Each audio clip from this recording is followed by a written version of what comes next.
Lightning 100 is WRLT, Franklin, Nashville. Independently owned, independently operated. 100.1 FM.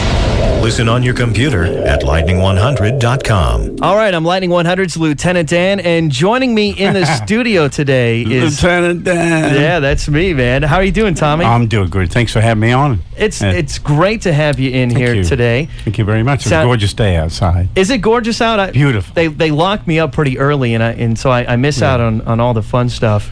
But do you have to get up real early every morning, or? Yeah, well, you know, I got a couple kids, so... oh, well, then you get up early. I get up early whether I like Makes it or... morning people of us all, doesn't like it or not. Well, last night I was out at Wednesday Night Wags at the factory at Franklin. I don't know if you've ever been out there. But, I haven't, no. Man, it was really cool. Jimmy Hall was performing out there, and he was actually here on the show yesterday. Oh, beautiful. And great. I've got Tommy Emmanuel. Your show is tomorrow night out at T-Pack's Polk Theater. Is this the first time you've ever played out there? It's the first time I've played at the T-Pack. I usually do the Belcourt Theatre. Yeah. But we sold it out pretty quickly the last couple of times, so we decided to move to a bigger theatre. Increasing the capacity. I hope so, yeah. Well, I didn't realize this because, you know, they talk about you as, you know, being this amazing Australian guitarist, but you live here in Music City. I do. It's been my home for quite a few years now. Yeah? I have a home here, and but I've been coming here since 1980, and when I was working with Chet Atkins a lot, I used to live out at his house. He had a little... You lived at Chet Atkins' house? I did. I lived in the granny flat that he had built there, like a little flat that he had. It was like a self-contained unit, and it was kind of connected to the bottom level of the house, so we could just walk down the corridor down to the studio and do work with whatever we wanted there, you know. And so he used to come along and wake me up early hours of the morning, and we'd drink coffee, and he'd tell me stories about being on the road with Homer and Jethro and the Carter family. So it was great fun. When does the book come out? Chet's books are already out. my book's a little way away yet. Tommy Emmanuel's in our studios this afternoon. He is a guitar virtuoso, and you've got to... Careful of the V word. I hear you. Well, you don't have to use it. I'm gonna, though, all day long. Which guitar do you have with you? This one is my Larrabee. There it is. I don't use this guitar live. I use it especially for radio because it sounds so wonderful. I don't travel with it because I have other guitars that I travel with. This guitar was given to me by Jean Larrabee, who made it. Shall we hear it? Yeah, Tommy Emmanuel live in our studios here on Lightning 100. He's performing tomorrow night out at T-Pack's Polk Theatre. The show is at 8 o'clock. You grew up in Australia, and you started playing pretty young. Was it 4 years old? That's right, yeah. That's when I got my first guitar, and my mother showed me some chords, and she actually played the Hawaiian steel guitar, so like the lap steel guitar, and she needed a rhythm player, and I was always picking up her little guitar and trying to play it, so she bought me one. Showed me how to play a few chords and how to strum it, and she said it was like a little miracle. The day she gave me the guitar, that she showed me these chords and taught me how to go 1, 2, 3, 4, 2, 2, 3, and understand bars and all that. And that night we played together. It was like on the very first day. So I'm still working on it. So it's a long while ago. That was in 1959. So next year, about July, I think, of next year, will be officially 50 years of playing. And before you knew it, you were a professional musician. Yeah. Before 9 years old? 6. Yeah, I was professional by the time I was 6. Wow. Professional means you get paid for what you're doing. Yeah. Right? Yeah. That's what was going on. I was making a living as a musician by that age. It's hard to understand because I've got a 9-year-old daughter, you know, and when she was 6 years old, you know, she was flat out tying a shoelace. So, you know, I don't know how a young person... Just kind of clicked for you. It was just meant to be, obviously. White men call it coincidence. Well, tell me about the first time, because you mentioned your friendship with Chet Atkins. Well, the first time that I was aware of Chet was on the radio. And I heard him playing, and you know, it just blew my mind. And my instinct told me he's playing everything at once. You know, he's doing the bass part, the rhythm part, then doing the melody all at the same time. And most of my friends in Australia said, don't take any notice to that. It's them damn Yankees. It's a recording trick, you know. And I said, no, he's playing everything at once. And they said, no, it's impossible. You can't do that. And of course, I worked it out, you know, because there was no one there to learn from. So I learned how to play that. And that was Freight Train, wasn't it? Yeah. This is Wheels. And one of Chet's great tunes, Trombone.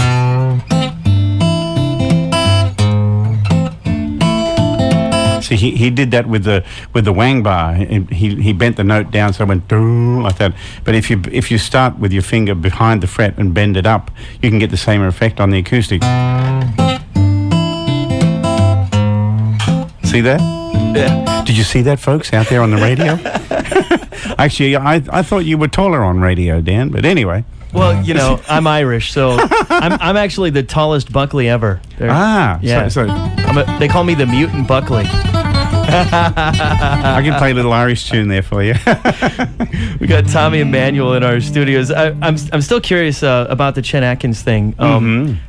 How does he go from someone you hear on the radio and you emulate to someone who becomes a fan of you? Well, it takes a long time, I guess. Yeah. My dad died when I was 11, and I wrote a letter to Chet. I saw an address on the back of one of his albums, and it was RCA Studio B, Music Row, Nashville, you know. So I wrote a letter to him and just said, I'm a fan of yours and I love your music, blah, blah, blah. I'm 11 years old, guitar player from Australia.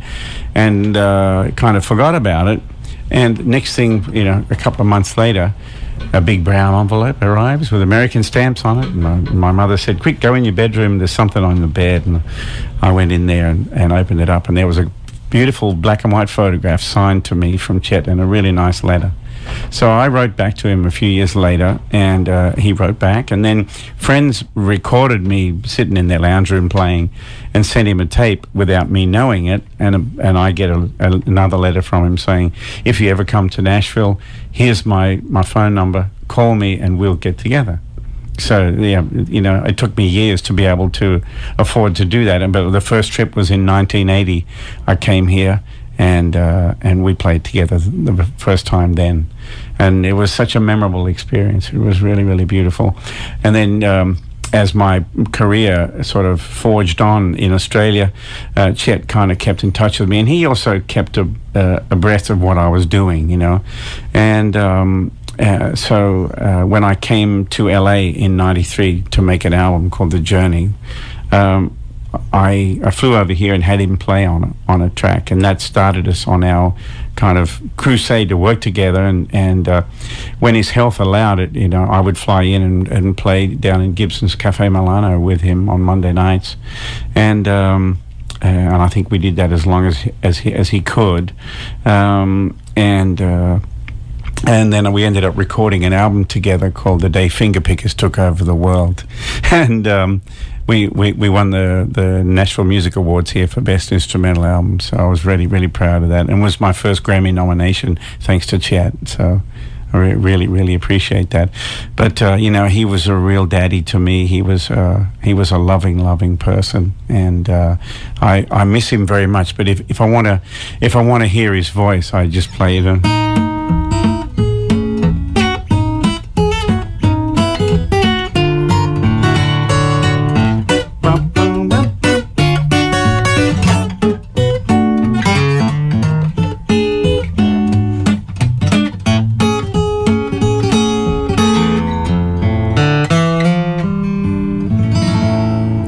A tune called Borsellino that we did on our album together.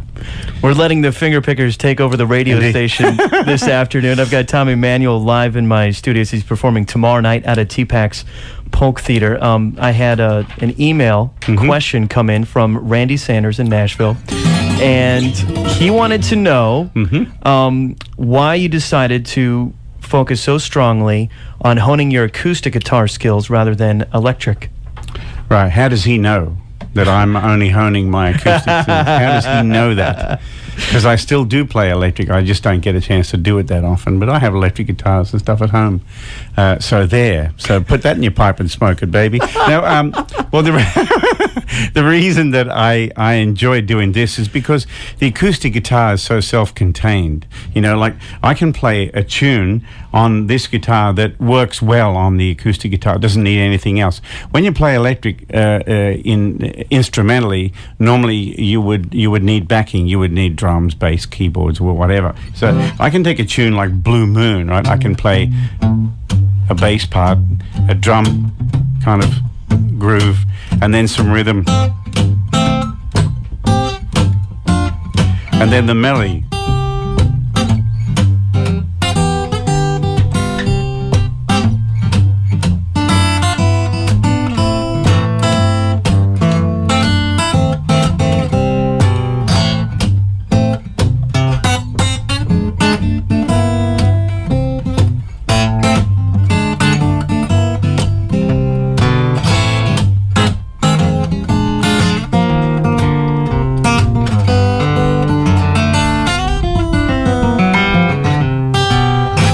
Fluke.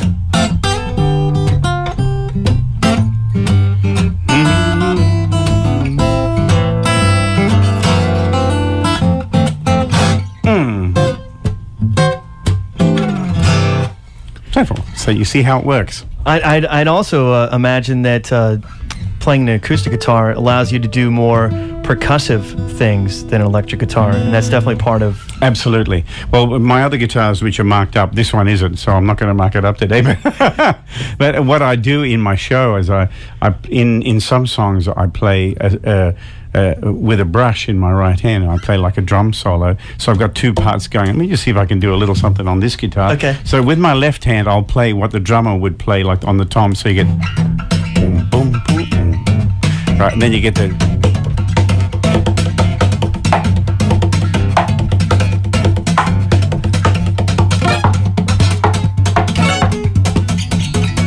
And you can get these sounds up here too, so you can... They're all that. Oh, don't try that without parental guidance, folks.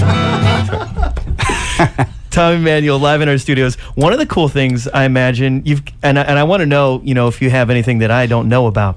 But I imagine this is on your top 10 list of cool things you got to do was perform with your brother on national TV during the 2000 Summer Olympics. That's one of the greatest moments of my life, and I'm so glad I got to share it with my brother. It was more than national TV; it was all over the world. The audience of 2.75 billion. So it's not a bad crowd to play to, but it was a great moment, to be there in Sydney and to look down on the stadium. There were 200,000 people in the stadium, so it was all live. And then you had the TV show, which was, there were 30,000 people, including athletes, in the middle of the stadium. And so we were all down there amongst that, and it was the rehearsals and how it all came together was a military-style operation. It had to be. There were so many people involved, but yet it ran smooth like a Swiss watch. And it was really, really great. And my brother and I were one of the few acts that actually performed live. Most people had to mime because it was so big. But we put inner ear monitors in our ears, and we use these things called Line 6 pods, which emulate the sound of a big distorted guitar and all that. And so we were able to use that and actually play live with a backing track, with the drums, bass, and keyboards on a disc, and then we played live over the top of it. What did you guys play? We played a song written by John Jorgensen called "Back on Terra Firma." Great song. One of the things that I read is that sometimes you guys play the same guitar. Yeah, we do. Phil will play all the melody part up the top here, and I'll play the rhythm down there, and then we swap around, and then sometimes he'll take a solo up there like that, and I'll play the rhythm down the bottom. It's an old trick. Come on. Yeah, everybody could do that. That's right. I know that's right. Well, I really appreciate you coming by our studios today. It's Tommy Emmanuel. Catch him tomorrow night if you can out at T-Pax Polk Theater. The show is at 8 p.m. tomorrow. You have an opener. Right? Yeah, Anthony Snape is a young singer-songwriter from Australia, and he's been on this tour with me for this last 6 weeks or so, and he's just awesome. Looks like you'll be spending July off in Europe. Yeah, July and August are going to be mostly in Europe, and well, I have 2 daughters over there, so I'll be taking them around with me from time to time and taking them away and things. Well, I definitely recommend Tommy Emmanuel's new double disc live album Center Stage, which will be out on DVD this fall. And you want to take us out with a song? All right. Now, here we go. Here's a song called "The Jolly Swagman." we got a few Australians who live here in Nashville. Yeah, that's true. Well, it's a great place, and a even greater because you live here. Thank you. Thank you, brother. For coming by today. Go see Tommy Emmanuel tomorrow night at T-Pax Polk Theater. It's 8 p.m. Tickets available right now. Call 255-9600. If you can't make it out to the show, definitely pick up his new CD. It's a double disc live album, Tommy Emmanuel Center Stage. You can find out more about that at TommyEmmanuel.com. Lightning 100 supports the local music scene with airplay for Nashville area artists on our local Lightning Spotlight. We shine at weekday afternoons at 2:45, again in the evenings at 8:45. This week featuring Treva Bloomquist from Treva and the Suits and the Smoking Flowers. You can find out how to get your band featured on the local Lightning Spotlight at lightning100.com. Just click on Specialty. Local Lightning Spotlight is brought to you by Yazoo Brew, brewed and bottled locally right here in Music City.